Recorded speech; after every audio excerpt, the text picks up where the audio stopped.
Welcome back to Major Antonio's presentation of London to Ladysmith via Pretoria by Winston S. Churchill. Today, 125 years ago, the future Prime Minister was in the midst of a dangerous journey to the battlefields of the Boer War in South Africa. We shall follow his footsteps as he narrates his adventures himself. Subscribe to our channel so as not to miss anything. Chapter 7: The Fate of the Armored Train. Pretoria, November 20th, 1899. Now I perceive that I was foolish to choose in advance a definite title for these letters, and to think that it could continue to be appropriate for any length of time. In the strong stream of war, the swimmer is swirled helplessly about hither and thither by the waves, and he can by no means tell where he will come to land, or indeed that he may not be overwhelmed in the flood. A week ago I described to you a reconnoitering expedition in the Estcourt armored train, and I pointed out the many defects in the construction and the great dangers in the employment of that forlorn military machine. So patent were these to all who concerned themselves in the matter that the train was nicknamed in the camp Wilson's Death Trap. On Tuesday, the 14th, the mounted infantry patrols reported that the Boers in small parties were approaching Estcourt from the directions of Winston and Colenso, and Colonel Long made a reconnaissance in force to ascertain what strength lay behind the advanced scouts. The reconnaissance, which was marked only by an exchange of shots between the patrols, revealed little, but it was generally believed that a considerable portion of the army investing Ladysmith was moving, or was about to move, southwards to attack Estcourt and endeavor to strike Pietermaritzburg. The movement that we had awaited for 10 days impended. Accordingly, certain military preparations, which I need not now specify, were made to guard against all contingencies, and at daylight on Wednesday morning, another spray of patrols was flung out towards the north and northwest, and the Estcourt armored train was ordered to reconnoiter towards Chively. The train was composed as follows: an ordinary truck, in which was a 7-pounder muzzle-loading gun, served by 4 sailors from the Tartar; an armored car fitted with loopholes and held by 3 sections of a company of the Dublin Fusiliers; the engine and tender; 2 more armored cars containing the 4th section of the Fusilier Company; 1 company of the Durban Light Infantry, volunteers, and a small civilian breakdown gang. Lastly, another ordinary truck with the tools and materials for repairing the road; in all 5 wagons, the locomotive, 1 small gun, and 120 men. Captain Haldane, DSO, whom I had formerly known on Sir William Lockhart's staff in the Tira expedition, and who was lately recovered from his wound at Elandslaagte, commanded. We started at 5:30, and observing all the usual precautions, reached Freer Station in about an hour. Here, a small patrol of the Natal Police reported that there were no enemy within the next few miles, and that all seemed quiet in the neighborhood. It was the silence before the storm. Captain Haldane decided to push on cautiously as far as Chively, near which place an extensive view of the country could be obtained. Not a sign of the Boers could be seen. The rolling grassy country looked as peaceful and deserted as on former occasions, and we little thought that behind the green undulations, scarcely 3 miles away, the leading commandos of a powerful force were riding swiftly forward on their invading path. All was clear as far as Chively, but as the train reached the station, I saw about 100 Boer horsemen cantering southwards about a mile from the railway. Beyond Chively, a long hill was lined with a row of black spots, showing that our further advance would be disputed.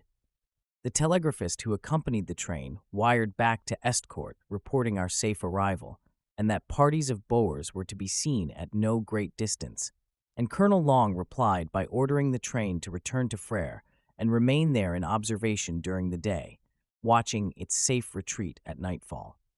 We proceeded to obey, and were about 1.75 miles from Freer, when on rounding a corner we saw that a hill which commanded the line at a distance of 600 yards was occupied by the enemy.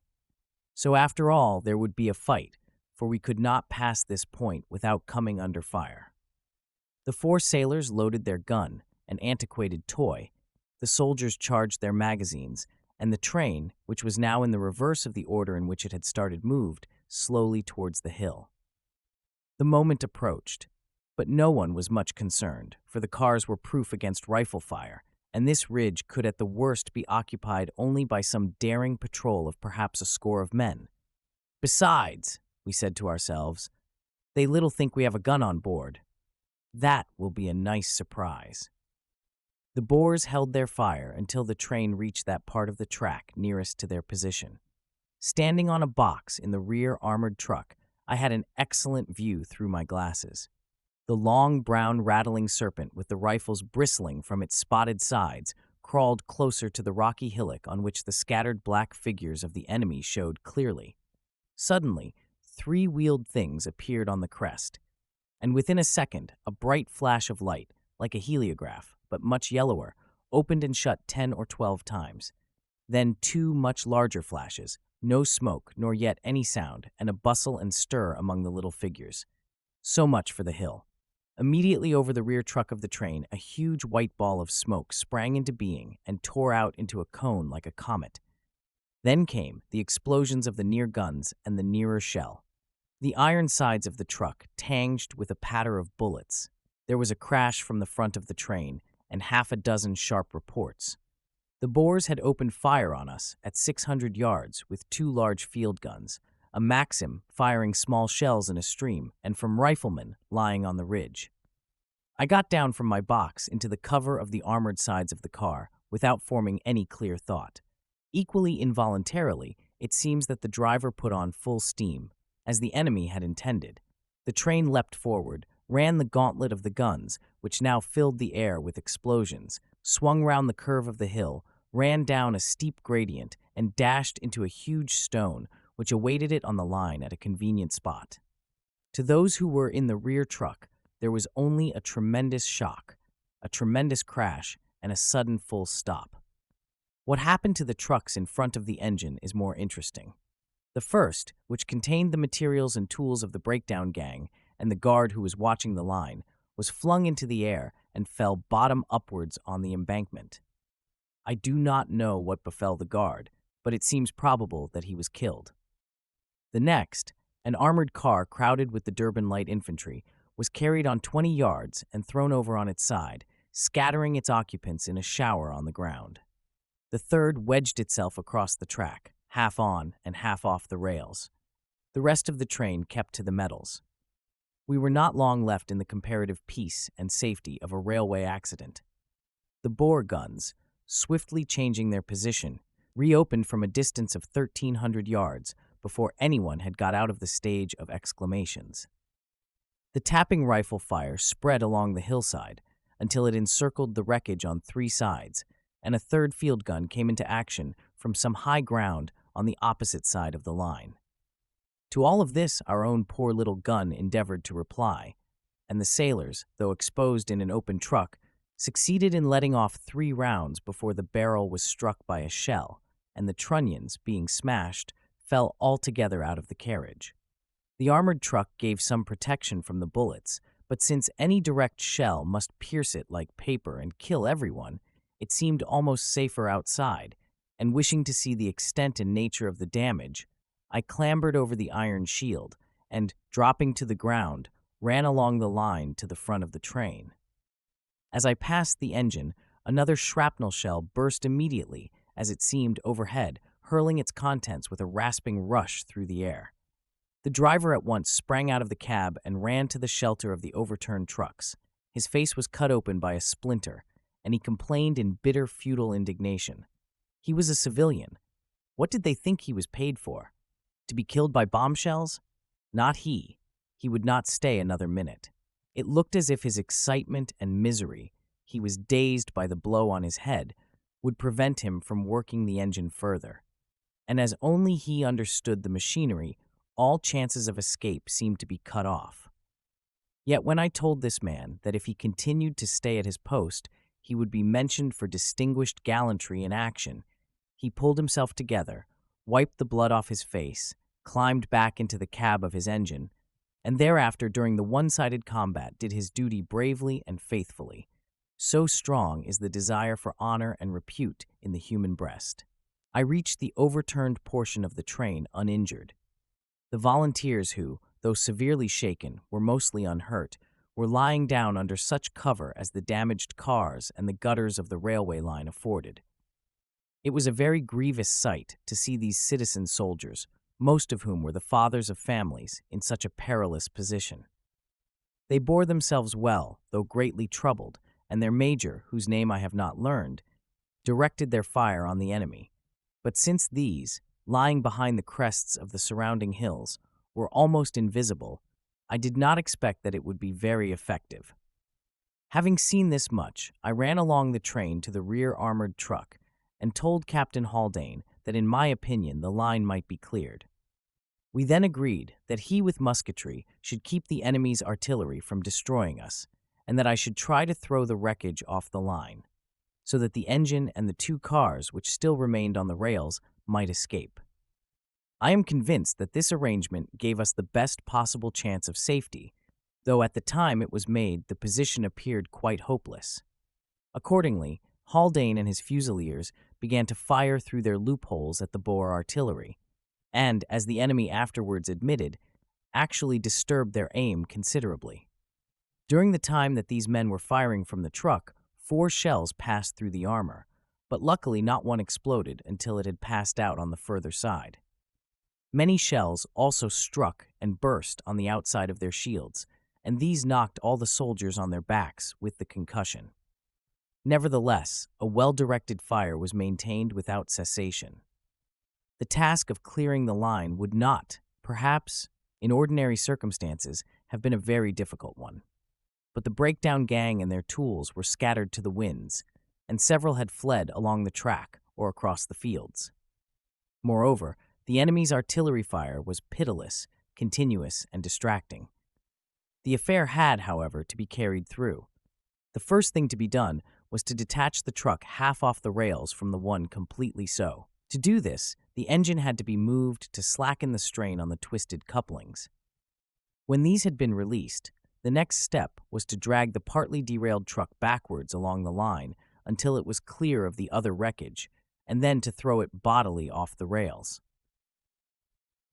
This may seem very simple, but the dead weight of the iron truck half on the sleepers was enormous, and the engine wheels skidded vainly several times before any hauling power was obtained. At last, the truck was drawn sufficiently far back, and I called for volunteers to overturn it from the side while the engine pushed it from the end. It was very evident that these men would be exposed to considerable danger. 20 were called for, and there was an immediate response. But only 9, including the major of volunteers and 4 or 5 of the Dublin Fusiliers, actually stepped out into the open. The attempt was nevertheless successful. The truck heeled further over under their pushing, and the engine giving a shove at the right moment, it fell off the line, and the track was clear. Safety and success appeared in sight together, but disappointment overtook them. The engine was about 6 inches wider than the tender, and the corner of its footplate would not pass the corner of the newly overturned truck. It did not seem safe to push very hard, lest the engine should itself be derailed. So time after time, the engine moved back a yard or 2 and shoved forward at the obstruction, and each time moved it a little. But soon it was evident that complications had set in. The newly derailed truck became jammed with that originally off the line, and the more the engine pushed, the greater became the block. Volunteers were again called on to assist, but though 7 men, 2 of whom I think were wounded, did their best, the attempt was a failure. Perseverance, however, is a virtue. If the trucks only jammed the tighter for the forward pushing, they might be loosened by pulling backwards. Now, however, a new difficulty arose.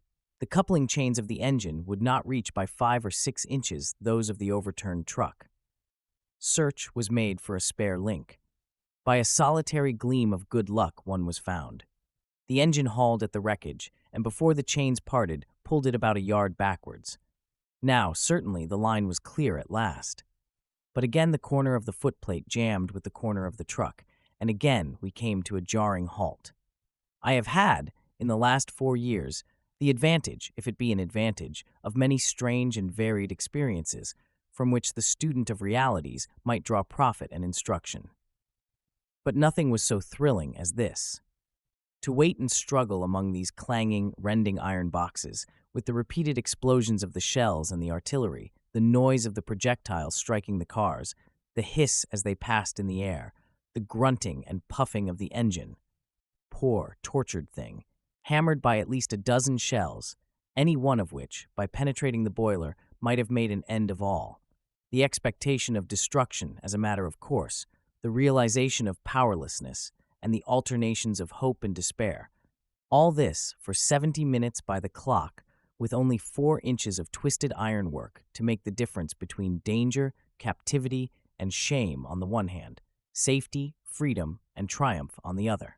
Nothing remained but to continue pounding at the obstructing corner in the hopes that the ironwork would gradually be twisted and torn and thus give free passage. As we pounded, so did the enemy. I adjured the driver to be patient and to push gently, for it did not seem right to imperil the slender chance of escape by running the risk of throwing the engine off the line. But after a dozen pushes had been given with apparently little result, a shell struck the front of the engine, setting fire to the woodwork, and he thereupon turned on more steam, and with considerable momentum we struck the obstacle once more. There was a grinding crash. The engine staggered, checked, shore forward again, until, with a clanging, tearing sound, it broke past the point of interception, and nothing but the smooth line lay between us and home.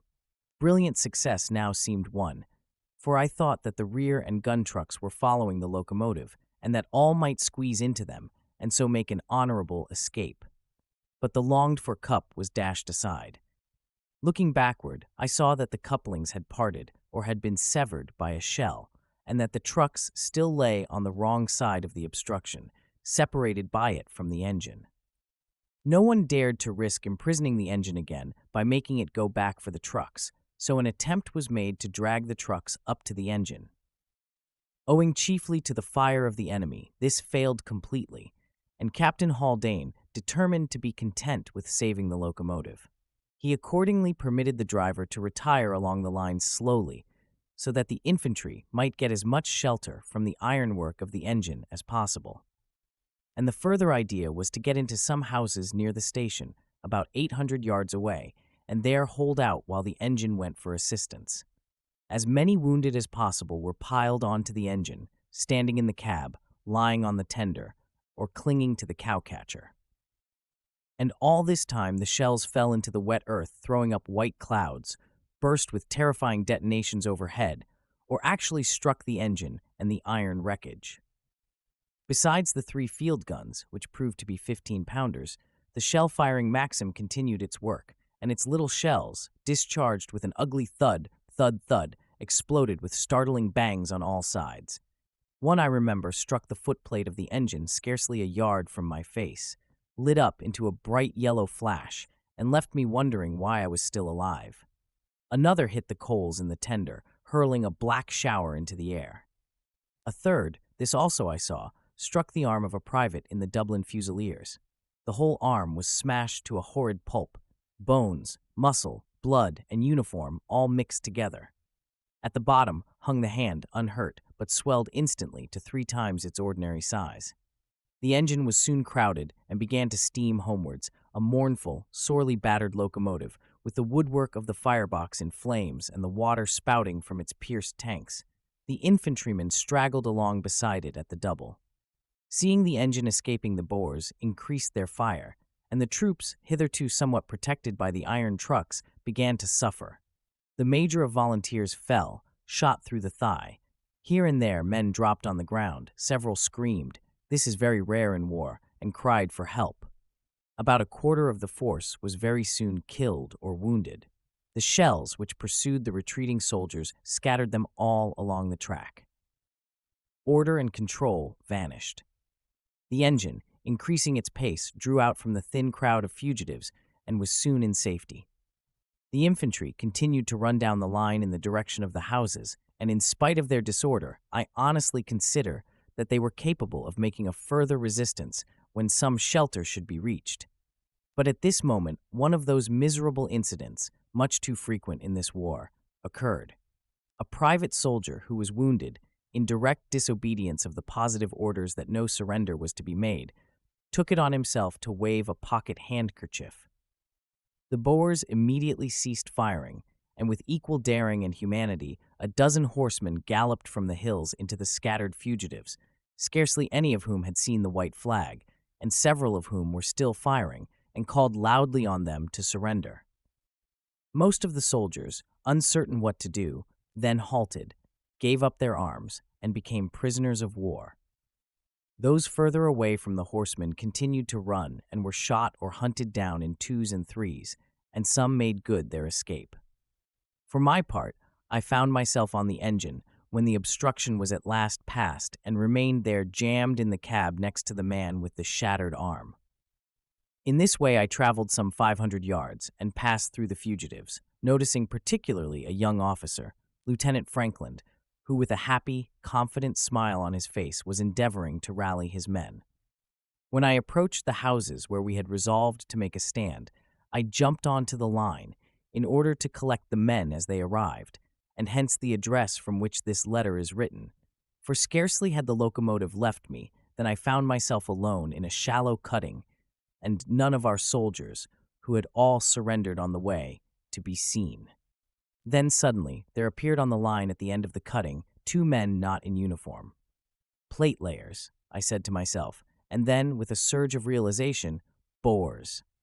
My mind retains a momentary impression of these tall figures, full of animated movement, clad in dark flapping clothes, with slouch, storm-driven hats poising on their rifles hardly 100 yards away. I turned and ran between the rails of the track, and the only thought I achieved was this: Boer marksmanship. 2 bullets passed, both within a foot, one on either side. I flung myself against the banks of the cutting, but they gave no cover. Another glance at the figures, one was now kneeling to aim. Again I darted forward. Movement seemed the only chance. Again 2 soft kisses sucked in the air, but nothing struck me. This could not endure. I must get out of the cutting, that damnable corridor. I scrambled up the bank. The earth sprang up beside me, and something touched my hand, but outside the cutting was a tiny depression. I crouched in this, struggling to get my wind. On the other side of the railway, a horseman galloped up, shouting to me and waving his hand. He was scarcely 40 yards off. With a rifle, I could have killed him easily. I knew nothing of white flags, and the bullets had made me savage. I reached down for my Mauser pistol. "This one at least," I said, and indeed it was a certainty. But alas! I had left the weapon in the cab of the engine in order to be free to work at the wreckage. What then? There was a wire fence between me and the horseman. Should I continue to fly? The idea of another shot at such a short range decided me. Death stood before me, grim, sullen death, without his light-hearted companion, Chance. So I held up my hand, and like Mr. Jorrocks' foxes, cried captivity. Then I was herded with the other prisoners in a miserable group, and about the same time I noticed that my hand was bleeding, and it began to pour with rain. 2 days before I had written to an officer in high command at home, whose friendship I have the honor to enjoy. There has been a great deal too much surrendering in this war, and I hope people who do so will not be encouraged. Fate had intervened, yet though her tone was full of irony, she seemed to say, as I think Ruskin once said, "It matters very little whether your judgments of people are true or untrue, and very much whether they are kind or unkind." And repeating that, I will make an end. This concludes today's reading of London to Ladysmith via Pretoria, by Winston S. Churchill. Join us also on November 24th for the subsequent chapter. Subscribe to Major Antonio's channel. Thanks for listening, and so long.